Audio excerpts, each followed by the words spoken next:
la lecture, quel joli sujet. Je crois il y a deux types d'individus, bien évidemment, il y a ceux qui lisent et ceux qui ne lisent pas, c'est un lieu commun. Et je crois que ceux qui ne lisent pas se privent de quelque chose. Je n'ai plus le souvenir de l'instant que je ne sais pas lire, puisque de toute façon la lecture est essentielle à ma vie, mais essentielle à ma vie de chaque seconde, puisque je lis absolument tout ce que je trouve. Je peux lire les ingrédients sur une boîte de nourriture, mais je lis les menus dans les restaurants, quand je marche dans la rue, je lis les affiches, enfin, je lis. Voilà, je crois que la lecture est une nourriture. Alors après, il y a d'autres types de lecture. Il y a une littérature qui peut être plus intellectuelle ou plus nourrissante pour l'évasion, le loisir. Il n'y a pas que l'apprentissage dans l'existence.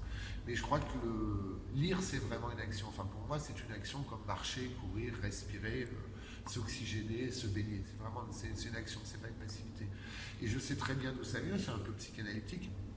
Mon père était quelqu'un complètement réfractaire, en tout cas méfiant à l'égard de la lecture. Je lisais plusieurs heures par jour. Et pour lui, c'était un temps infiniment perdu. Moi, j'essaie de lui expliquer au contraire ce temps passif, ce temps qui nous appartenait, ce temps de réflexion, qui était un voyage à l'intérieur de soi, c'était une construction, c'était la construction d'un individu, c'était la construction du monde, et puis c'était aussi faire ses apprentissages. Je suis très très vite réfractaire à l'école, et tout ce que j'ai pu apprendre, je l'ai appris dans les presbytères, dans les églises, dans les musées, dans les bibliothèques publiques, dans les forêts.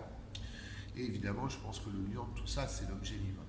Et j'ai du reste souvenir d'un ami, écrivain, enfin instituteur, maître des écoles et aussi écrivain, qui écrivait de la science-fiction. Il m'avait dit cette phrase très très belle un jour, il m'avait dit « Les enfants nous appartiennent jusqu'au jour où ils apprennent à lire, et à cet instant-là, ils ont moins besoin des parents, puisque tout ce qu'ils vont devoir trouver ou tout ce qu'ils vont quêter, ils vont pouvoir le faire seuls par la connaissance. » Donc mon rapport au livre, il est quand même assez obsessionnel, il est bibliophilique un peu, il est bibliomaniaque complet, puisque je crois qu'à un moment on tombe aussi dans la névrose du livre, de l'accumulation, de la transmission, de la collection, parce que autant je collectionne pas forcément des épreuves de qualité, des beaux livres, j'en possède, c'est pas l'essentiel, mais je suis capable d'acheter le Neveu de Rameau, toutes les éditions que je vais trouver pour le plaisir d'une couverture, pour l'intérêt des préfaces, des introductions, des appareillages critiques.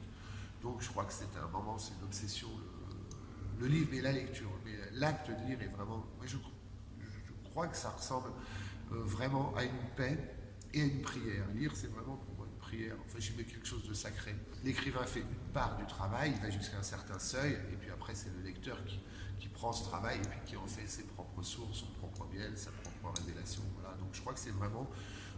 Le lecteur est, sans le savoir, un écrivain. L'écrivain est bien évidemment un lecteur. La poésie, c'est d'abord, avant tout, le verbe, enfin le mot poète, c'est poiète, construire, fabriquer, et que demeurer un poète, devenir un poète, vivre en poète, c'est construire le monde. Et je pense que pour construire ce monde, l'échafaudage, le liant, les solides, les pilotis, ce sont absolument les lettres, les mots, donc la lecture.